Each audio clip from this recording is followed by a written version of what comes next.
Assalamualaikum warahmatullahi wabarakatuh. Selamat datang teman-teman pada video kami. Di sini kami dari kelompok 4 dari kelas 2B Program Studi Sistem Informasi Kelautan angkatan 2021. Di sini kami akan menjelaskan seputar barisan Fibonacci. Sebelum masuk ke materi, kami ingin memperkenalkan diri terlebih dahulu. Sebelumnya saya Aga Zaivendi dengan NIM 2101486 dan rekan saya. Ratih Nurmasari dengan NIM 2102919. Dan saya Erika Widyastuti dengan NIM 2101540. Nah, sebelum masuk ke materi hitungannya, kita akan masuk ke secara historikalnya terlebih dahulu. Jadi pada tahun 1202 ada seorang pria bernama Leonardo of Pisa, seperti gambar di samping, yang biasa kita kenal sebagai Fibonacci, yang akhirnya berujung sebagai nama teori tersebut. Beliau mengemukakan masalah yaitu misalkan mula-mula ada sepasang kelinci, jantan dan juga betina yang baru lahir. Setiap bulan, kelinci-kelinci tersebut yang sudah berumur 2 bulan akan beranak 2 ekor kelinci berupa jantan dan juga betina pula. Lalu carilah banyaknya kelinci setelah 12 bulan dan secara umum setelah N bulan. Lalu selanjutnya dari pertanyaan tersebut kita dapat melakukan langkah-langkah penyelesaian. Langkah pertama, pada bulan ke-0, ada satu pasang kelinci. Kita bisa sebut pasangan A. Lalu langkah kedua, pada bulan ke-1, masih tetap ada satu pasang kelinci, karena kelinci A tersebut masih berumur 1 bulan. Sedangkan tadi baru bisa beranak dan melahirkan itu setelah umur 2 bulan. Lalu langkah ketiga, pada bulan kedua, pasangan A mempunyai sepasang anak, jantan dan juga betina, yang kita sebut sebagai pasangan B. Jadi total ada 2 pasangan pada bulan ini.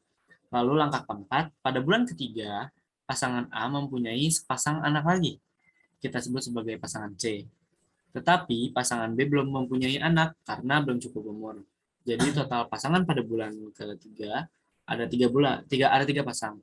Lalu langkah kelima, pada bulan keempat, pasangan A mempunyai sepasang anak lagi yang kita sebut pasangan B. Lalu pasangan B juga mempunyai sepasang anak, jantan betina juga, kita sebut sebagai pasangan E. Jadi total pada bulan keempat ada 5 pasang kelinci. Lalu langkah keenam ada membuat sebuah tabel seperti yang tampak pada layar teman-teman. Di sini di sebelah kiri ke bawah itu ada tabel induk kelincinya. Jadi ada pasangan A, pasangan B, pasangan C, D, dan seterusnya. Dan ke sebelah kanan itu ada bulannya. Ada bulan pertama, bulan kedua, ketiga, 4, dan 5, dan seterusnya.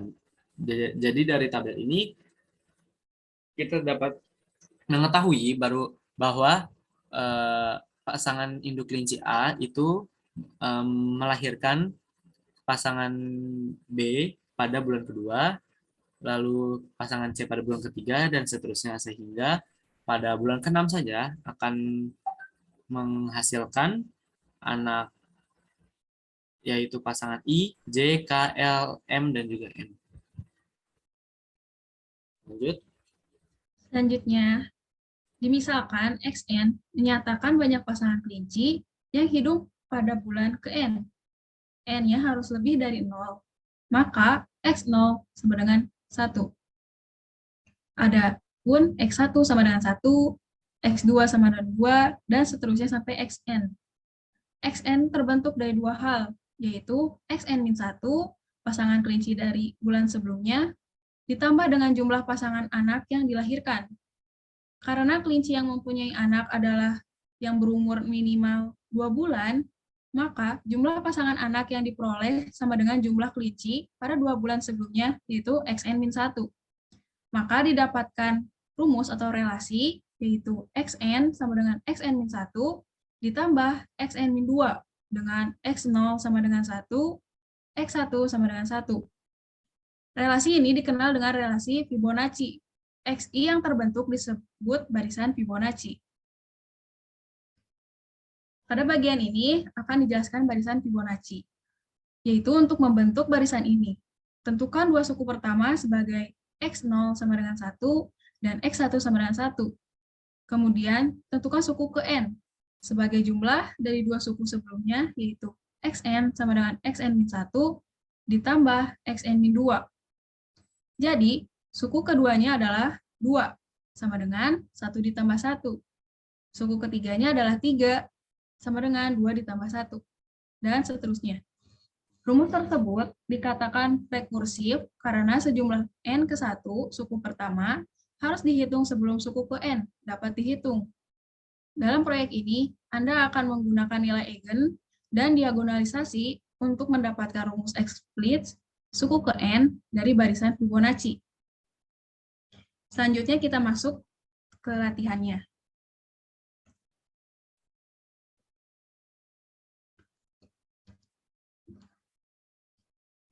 Pada latihan A yaitu hitung 10 suku pertama dari barisan Fibonacci.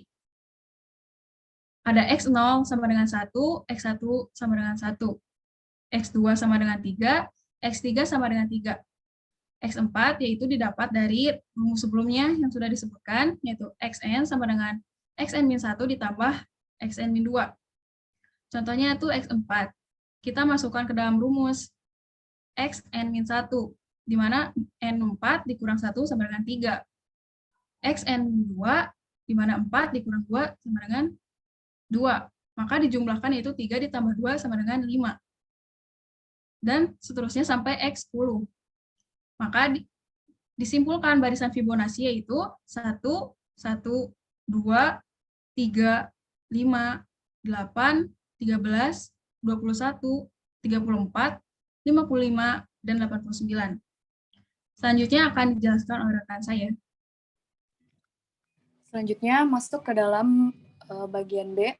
Diketahui matriks A sama dengan 1, 1, 1, 0. Jika X0 sama dengan 1, X1 sama dengan 1, maka X2 sama dengan 2, X3 sama dengan 3. Selanjutnya, matriks X0, X1 sama dengan matriks 1, 1, 1, 0 dikali dengan matriks X0, X2 dengan matriks 1, 1, 1, 0 dikali dengan matriks 1, 1 sama dengan matriks 2, 1. Mempresentasikan suku Fibonacci ke 2 dan 1. Selanjutnya, matriks A pangkat 2, X0, X1 sama dengan matriks 1, 1, 1, 0 dikali dengan matriks X0, X1 sama dengan 2, 1, 1, 1 dikali 1, maka hasilnya sama dengan matriks 3, 2. Mempresentasikan suku Fibonacci ke-4 dan ke-3. Mempresentasikan suku Fibonacci ke-3 dan ke-2. Selanjutnya, matriks A pangkat 3, X0, X1 sama dengan matriks 1, 1, 1, 0 dipangkatkan 3 dikali matriks X0, X1 sama dengan matriks 3, 2, 2, 1 dikali dengan matriks 1, 1, maka hasilnya sama dengan matriks 5, 3. Mempresentasikan suku Fibonacci ke-4 dan ke-3. Jadi kesimpulannya dengan pola di atas yaitu matriks A N-1, X0, X1 mempresentasikan suku Fibonacci ke N dan N-1. Selanjutnya,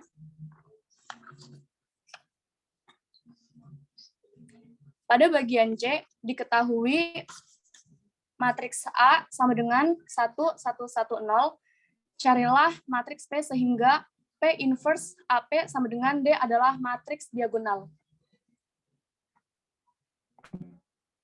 Di sini penyelesaian matriks A sama dengan 1, 1, 1, 0. P sama dengan matriks tambah 1 per 2 akar 5 1. Yang ditanyakan adalah D sama dengan P inverse AP. P inverse sama dengan 1 per AD min BC dalam kurung D min B C min C A. Bisa digulir ke bawah lagi, ke atas. Oke. D sama dengan matriks 1 per akar 5, 1 plus akar 5 per 2, min 1 per akar 5, akar 5 plus 1 per 2 akar 5. Dikalikan matriks 1, 1, 1, 0, dikalikan matriks 5 plus akar 5 plus 1 per 2, min per 5 plus 1 per 2, 1, 1, maka hasilnya matriks 1 plus akar 5 per 2, 0, 0, 1 per akar 5 per 2. Selanjutnya, di bagian yang D, dari matriks D yang diperoleh pada nomor C, maka hitunglah PDP matriks, inverse, maaf, matriks X0, X1 sama dengan matriks 2, 1, di mana X0 sama dengan 1, X1 sama dengan 1. Mempresentasikan suku Fibonacci ke-2 dan ke-1. Selanjutnya, PD inverse dengan matriks 1, 0 sama dengan matriks akar 5 plus 1 per 2 min akar 5 plus 1 per 2, 1, 1, dikalikan dengan matriks 1 plus akar 5, 0, 0, 1 per akar 1, 2, dikalikan dengan matriks 1 per akar 5, min 1 plus akar 5 per 2, min 1 per akar 5 plus 1 per 2 akar 5, dikalikan dengan matriks 0, maka hasilnya matriks 1, 1. Mempresentasikan suku Fibonacci ke 1 dan 0.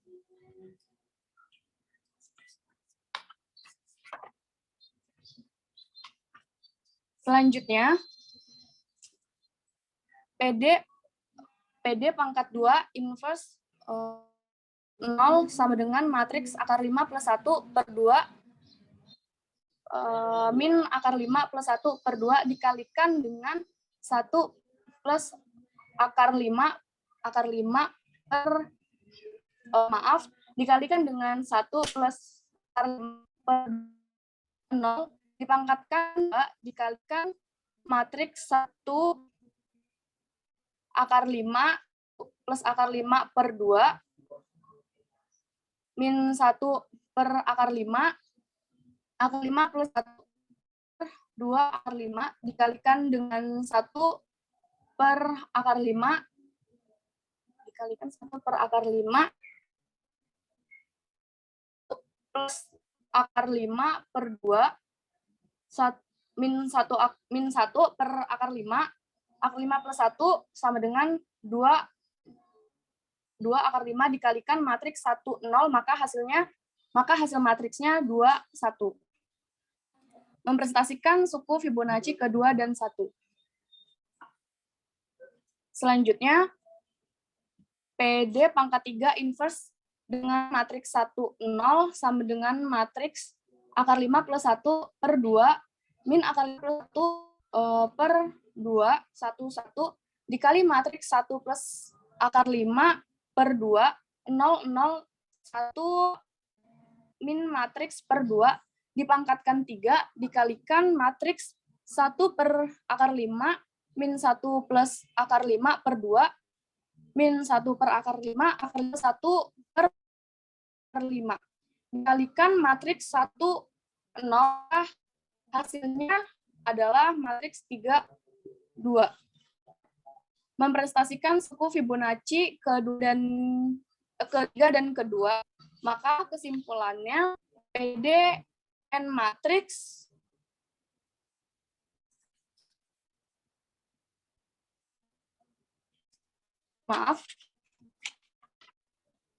maka kesimpulannya PD PD N matrix, maka kesimpulannya PD N inverse P inverse dalam matriks X0, X1 mempresentasikan suku Fibonacci ke N-1 dan N-2.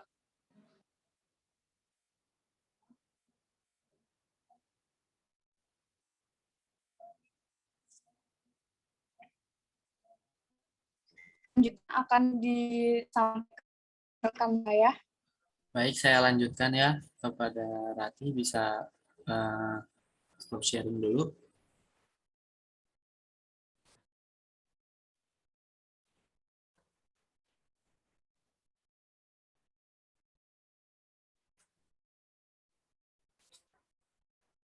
Ya, untuk pertanyaan berikutnya, yaitu dengan menggunakan formulasi yang diperoleh dari pada nomor D yang dimaksud ini, maka suku barisan Fibonacci ke 100 dan ke 200 adalah, jadi yang ditanyakan 100 dan 200.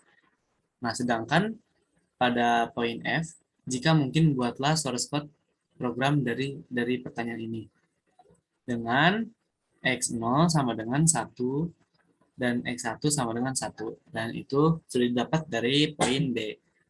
Lalu kita kupas nanti di pemrograman di source code-nya, tapi sekalian aja dari poin G, jika mungkin buatlah source code program komputer yang mencari suku ke N dari barisan Fibonacci dengan X0-nya A dan X1-nya itu B. Oke, mari kita bahas. Jadi di sini kami dari kelompok 4 menggunakan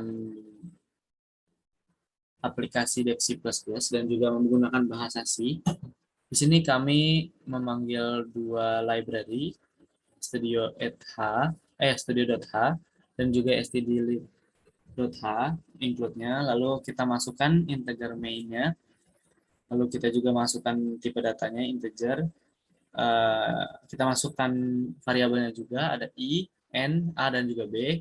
Lalu kita masukkan fungsi while. Tadi kan x0-nya itu 1, kita masukkan di sini 1. Lalu kita cetak dulu. Ini hanya arsitektur biasa. Lalu kita cetak printf berupa masukkan nilai a untuk perintah untuk kepada usernya. Lalu kita scanf. Scanf itu berfungsi untuk memasukkan perintah dari usernya. Kalau tadi untuk usernya, kalau sekarang dari usernya untuk mengisi isi variabel a tersebut. Lalu begitu juga dengan b-nya. Oh maaf, ini kita memproses pada poin G dulu. Jadi untuk poin yang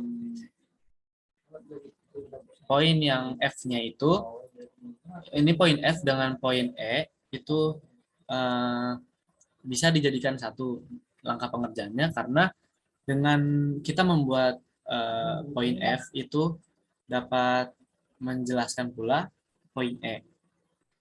Seperti yang tadi sudah disampaikan sampai sini, while masih sama, namun tadi dimasukkan juga tipe datanya yaitu double, dimasukkan variabel fn, f0, dan f1. Dengan f0-nya itu 1 dan juga f1-nya juga 1. Kita masukkan perintah untuk usernya, masukkan bilangan Fibonacci, ingin suku keberapa, dan juga scanf-nya itu si variabel ini dimasukin. Nih, ini kan ada variabel n, nah itu dimasukin ke sini. Lalu kita gunakan perintah perulangan, fungsi perulangan. Ini ada fungsi perulangan if. Jadi jika n sama dengan 0, maka kita cetak f menjadi f0. Lalu dan jika n sama dengan 1, maka yang dicetak adalah f1-nya. Ini. Dan jika kita masuk perulangan di dalam perulangan, di sini perulangan yang baru adalah jika i-nya 1 dan i-nya lebih kecil daripada n, si i-nya lebih kecil daripada n, maka akan terjalanlah program algoritma yang terjadi, dan jika terjalan maka setiap sekali algoritma maka akan diberlakukan tambah satu bilangan dengan adanya perintah ini. Lalu di bawahnya ada perintah, ada rumus dari si Fibonacci tersebut adalah Fn sama dengan F1 plus F0. Dan dengan definisi F0-nya tersebut adalah F1 dan F1 itu Fn. Di sini juga kita masukkan perulangan berikutnya. Kalau tadi jika n sama dengan 0, nah sekarang jika n lebih dari 1 dan n kurang dari sama dengan 68, kita beri batasan. Lalu jika hal tersebut terjadi, hal tersebut yang diinput, maka akan dicetak f berupa fn. Dan jika tidak memenuhi ini, maka akan menjadi 13 si fn ya. Nah, kemudian return. Jika sudah selesai programnya, kita coba jalankan programnya. Nah, kita masukkan tadi perintah E-nya. Yang poin E, perintahnya itu menggunakan makar suku barisan Fibonacci ke 100 dan ke 200.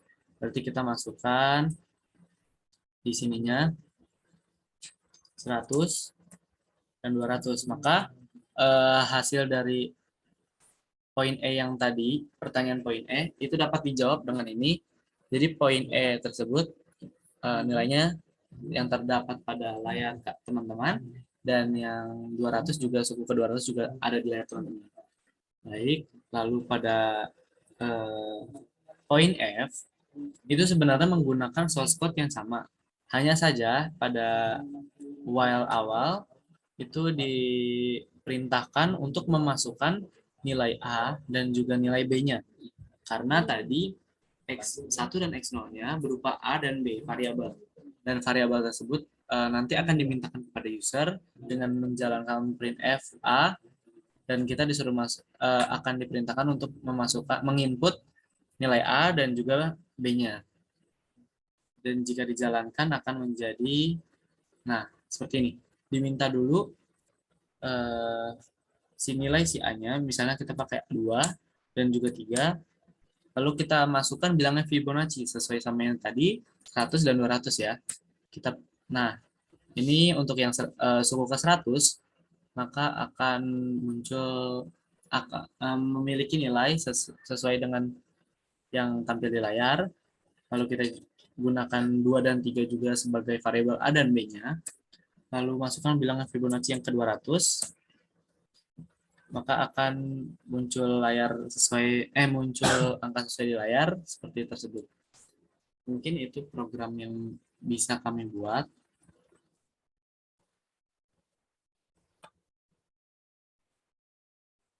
Baik, izinkan saya menyimpulkan bahwa teori Fibonacci ini merupakan sistem penulisan dan perhitungan bilangan berupa barisan yang dapat didefinisikan secara rekursif. Mungkin sekian penjelasan dari kelompok kami. Mohon maaf bila ada kesalahan. Wassalamualaikum warahmatullahi wabarakatuh.